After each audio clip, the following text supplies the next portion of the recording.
ओम।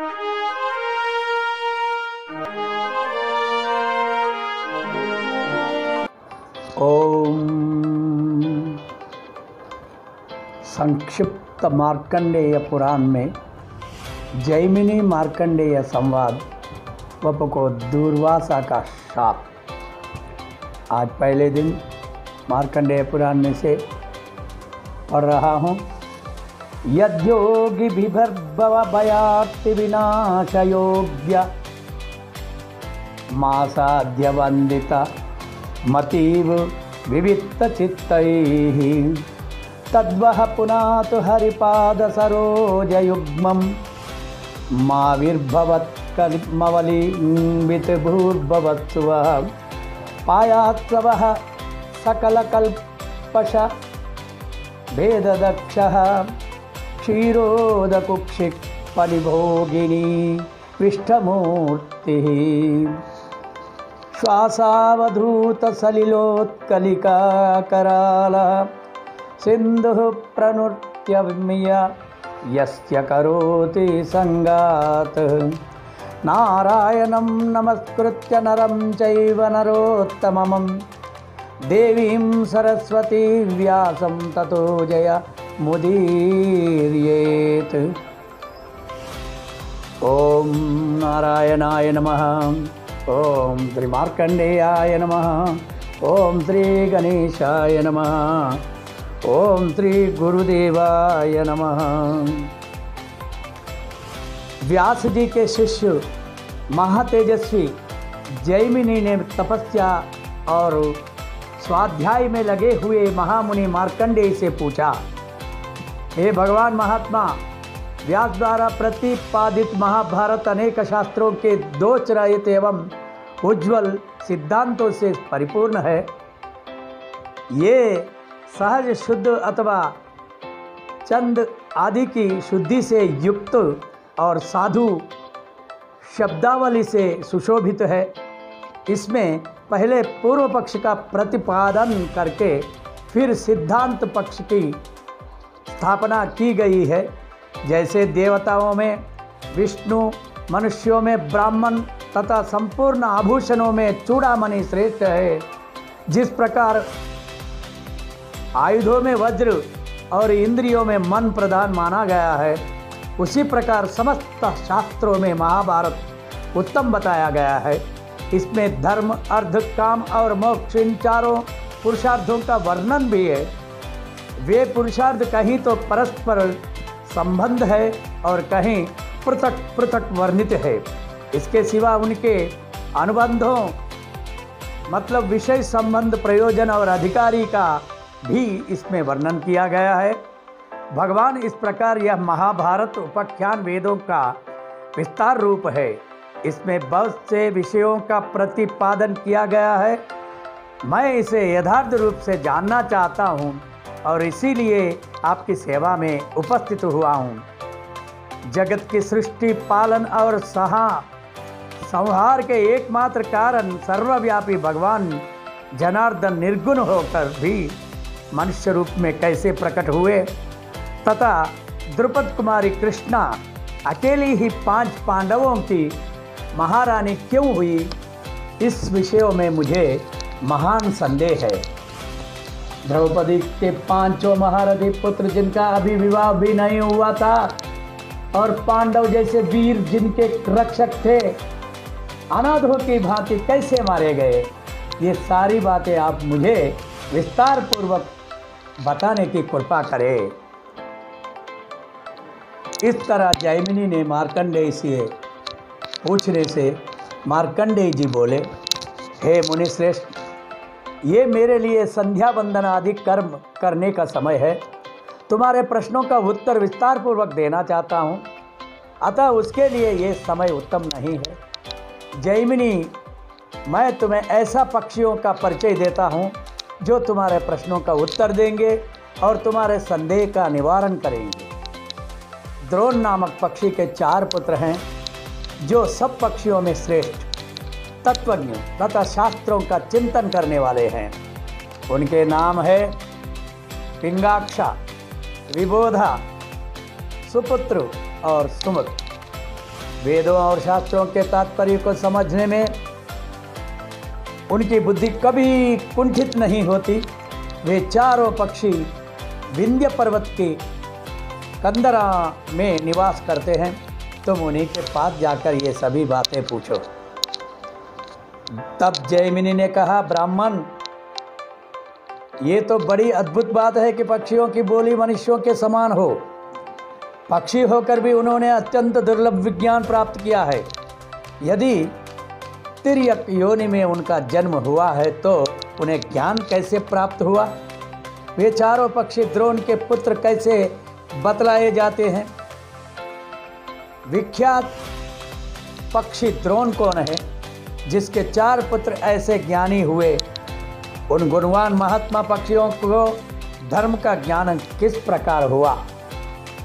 इस तरह जैमिनी ने मार्कंडेय से पूछा तो मार्कंडेय ने बोले, मुने, ध्यान देकर सुनो। पूर्व काल में नंदनवन के भीतर जब देवर्षि नारद, इंद्र और अप्सराओं का समागम हुआ था, उसी समय की घटना है। एक बार नारद जी ने नंदनवन में देवराज इंद्र से भेंट की। उनकी दृष्टि पड़ते ही इंद्र उठकर खड़े हो गए और बड़े आदर से अपना सिंहासन उन्हें बैठने के लिए दिया। वहाँ खड़ी हुई अप्सराओं ने भी देवर्षि नारद को विनीत भाव से मस्तक झुकाया। उनके द्वारा पूजित हो नारद जी ने इंद्र के बैठ जाने पर तथा योग्य कुशल प्रश्न के अनंतर बैठ जाने पर और यथा योग्य कुशल प्रश्न के अनंतर बड़ी मनोहर कथाएं सुनाई। उस बातचीत के प्रसंग में ही इंद्र ने महामुनि नारद से कहा, देवर्षि, इन अप्सराओं में जो आपको प्रिय जान पड़े उसे आज्ञा दीजिए यहाँ नृत्य करे। रंभा, निष्केशी, उर्वशी, तिलोत्तमा, घृताची अथवा मेनका, जिसमें आपका रुचि हो उसी का नृत्य देखिए। इंद्र की ये बात सुनकर द्विज श्रेष्ठ नारद जी ने विनयपूर्वक खड़ी हुई अप्सराओं से कुछ सोचकर कहा, तुम सब लोगों में से जो अपने को रूप और उदारता आदि गुणों में सबसे श्रेष्ठ मानती हो, वही मेरे सामने यहाँ नृत्य करे। मार्कंडेय जी कहते हैं, मुनि की ये बात सुनते ही वे विनीत अप्सराएं एक एक करके आपस में कहने लगी, अरे मैं हूँ गुणों में सबसे श्रेष्ठ हूँ, तू नहीं। इस पर दूसरी कहती, तू नहीं, मैं श्रेष्ठ हूँ। उनका वह अज्ञानपूर्ण विवाद देखकर इंद्र ने कहा, अरे मुनि से ही पूछो, वो ही बताएंगे कि तुम लोगों में सबसे अधिक गुणवती कौन है।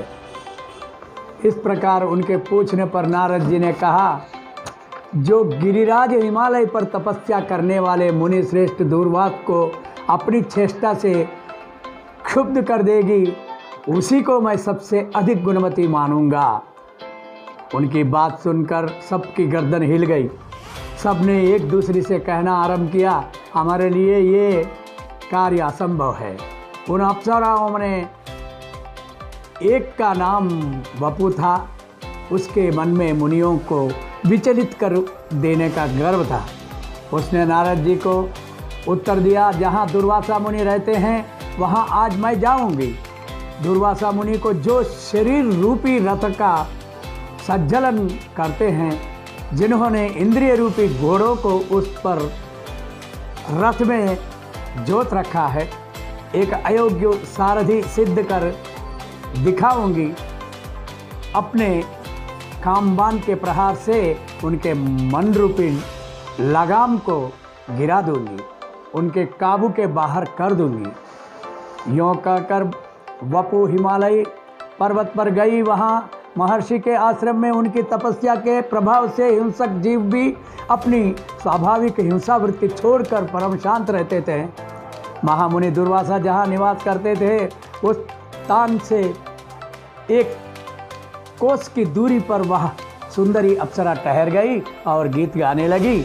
उसकी वाणी में कोकिला के कलवर का सा मिठास था। उसकी संगीत की मधुर ध्वनि कान में पड़ते ही दुर्वासा मुनि में मन में बड़ा विस्मय हुआ। वे उसी स्थान की ओर गए जहाँ वह मृदुभाषिणी बाला संगीत की तान छोड़े हुए थी। उसे देखकर मारुति ने अपने मन को बलपूर्वक रोका और ये जानकर कि यह मुझे लुभाने के लिए आई है, उन्हें क्रोध और अमर्ष हो गया आया। फिर तो वो महातपस्वी महर्षि उस अप्सरा से इस प्रकार बोले, आकाश में विचरने वाली मत वाली अप्सरा, तू बड़े कष्ट से उपार्जित किए हुए मेरे तप में विघ्न डालने के लिए आई है। अतः मेरे क्रोध से कलंकित होकर तू पक्षी के कुल में जन्म लेगी। वो खोटी बुद्धि वाली नीच अप्सरा, अपना ये मनोहर रूप छोड़कर तुझे 16 वर्षों तक पक्षी का रूप में रहना पड़ेगा। उस समय तेरे गर्भ से 4 पुत्र उत्पन्न होंगे, किंतु तू उनके प्रति होने वाली प्रेम जनित सुख से वंचित ही रहेगी और शास्त्र द्वारा और वध को प्राप्त होकर शाप मुक्त हो पुनः स्वर्गलोक में अपना स्थान प्राप्त करेगी। बस अब इसके विपरीत तू कुछ भी किसी प्रकार भी उत्तर न देना।